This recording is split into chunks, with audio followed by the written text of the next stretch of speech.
Well, hey, thank you for coming. Thank you for having me. How you feeling? I'm feeling so good. Yeah? Yeah. You've been pretty busy recently. I have been.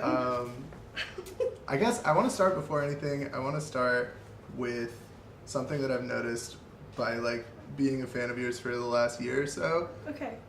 A lot of what you do seems to be about putting women in power. Definitely. Right? Like both through your lyrics but also through your actions. So I want to start with Candyland, which is coming up. Yes. For those who don't know, could you give like a background on it? Yeah. So this will be the second year. I don't know where to look. I'm going to look at you. This will be the second year of Candyland. So it started last year.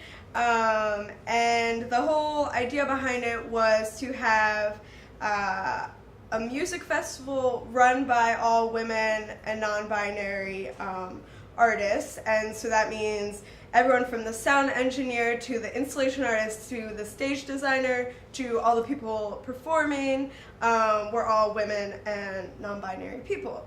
And we advertised it that way, and it's called A Delicious Celebration of Women and Non-Binary People in Music because the whole event is candy themed. And that's just because I do have a sweet tooth and it's super fun and like people get to vibe out.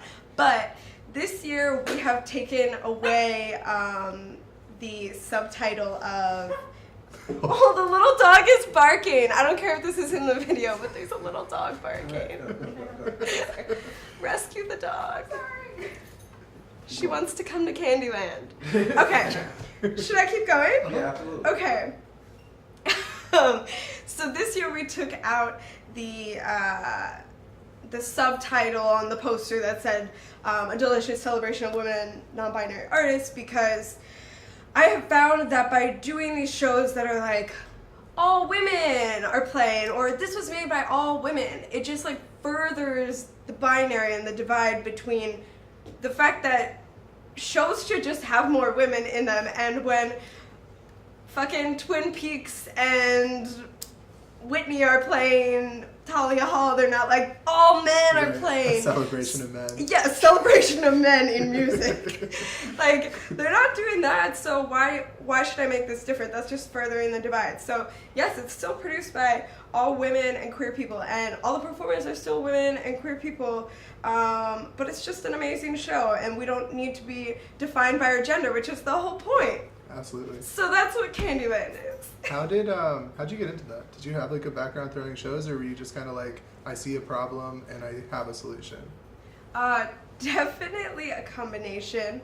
I would say it definitely comes from my roots in music. When I was a kid, I started playing music at 13. I like got a guitar and I was songwriting, and I was already booking my own shows. Like, I've always been very ambitious. I remember that I was like emailing from my AIM account or whatever when I was 13 to like local coffee shops, like, hey, can I play here? Or can I play in front of your store? It definitely started with me playing outside the coffee shop. Totally. With like my guitar case open. So I've always just been very driven to organize events and like bring communities together has always been a passion for me. And then as I got older, when I moved to Chicago, I started getting really passionate about feminism and using music to, mend the gap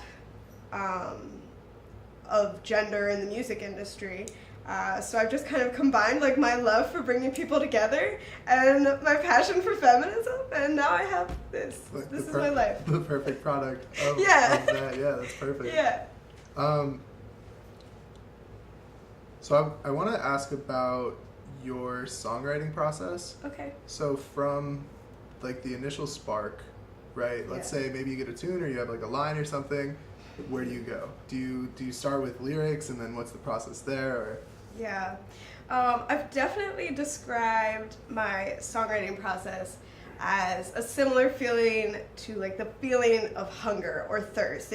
It's something that just comes to you. It's not like I don't really sit down and write. Like, you don't decide when you're hungry. Your body is hungry. So my body, I feel like, decides when a song is coming on to me or lyrics or a melody are coming to me. So I try to like run somewhere where I can record a voice memo really quick, or like write it down in my notes. But I would say it happens, I don't know, all different kinds of ways. Sometimes I'll sing a guitar part into my phone, or a vocal melody, or I'll do like stream of conscious voice memo, like lyrics. So I don't know, all kinds of ways. What about specifically on?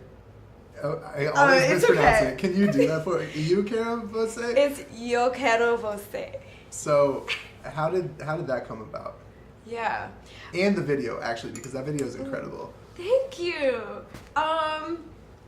Okay, the song came about. That was the first really collaborative song between me and the core members of my band, which would be Blackfin, who plays bass for me, and David Blair II, who plays drums for me. We kind of recycled some lyrics from an old song that is very bad. It was like probably the worst song I've ever written, and now it's become one of my favorite songs we have, which is the song you hear now. And that actually started with my bass player, because that song is just bass, drum, keys, and sax. There's no guitar in it. Yeah. That's the only song I don't play guitar on. And it started with him playing this very like seductive, kind of bossa nova type rhythm on bass. And it just came so naturally. It was definitely like a hive mind experience. Like we were all just connected and writing this song, and the lyrics recycled from the previous song we had just like flew so naturally on that rhythm. And yeah, it's also the only song I have that's not structured like verse, chorus, verse, chorus. Yeah. So yeah, it was pretty natural. That's really cool. Thanks. What was like the transition from punk rock into the new art? I know you've talked about this a lot. It's totally fun. But it's really interesting. And so I want to ask about like what that transition was like, and why do you think did that come about? Yeah. Well, this is so personal. But yeah, really special to me. So when I said previously that I've used like my love for bringing community together and my passion for music and my passion for feminism to get to where I am today, a lot of that happened because of Riot Girl and the role that Riot Girl played in my life. Yeah. So yeah, I moved to Chicago. Was really upset about the opportunities I felt like women weren't being offered in the music scene, and started this Riot Girl band, which was called Glamour Hotline. And our songs were like very radical, feminist, and a lot of that I feel like had to do with like sexual harassment that was going on in the scene, and it's unfortunately is like still continuing. And something that I also at the time thought only existed in the punk and rock world, and now it's very apparent it's not. Just everywhere. It's just everywhere. Yeah. So that was really important to me to be making that music, and I think it's still really important that people are making that music. But I am somebody who I am my art. I live my art when I'm living, breathing every day, even when I go to work, when I go to a day job. Like, my art is still such a huge part of me. And we were making extremely political, very angry, loud music, and I was just destroying myself. I was not being vulnerable because I thought that was like anti-feminist, to be vulnerable and to like show weakness. I just didn't think that was possible to feel those things and be making that music at the time. Yeah. And that's just so destructive and not true and not what feminism is about. So when that band came to a close, it was really so that it opened up a whole world to this vulnerable, like, sexy, romantic side of feminism that I embrace in my music now. Yeah. So it's definitely like a very vulnerable and sensitive transition, but it's just opened up a whole world of like beautiful love and joy and like still remaining powerful. Yeah. Well, in a way, it feels like more subversive. Yeah. That way, you know, because that's just what you expect when you go to a punk show. It's like at a certain point, how radical can you be?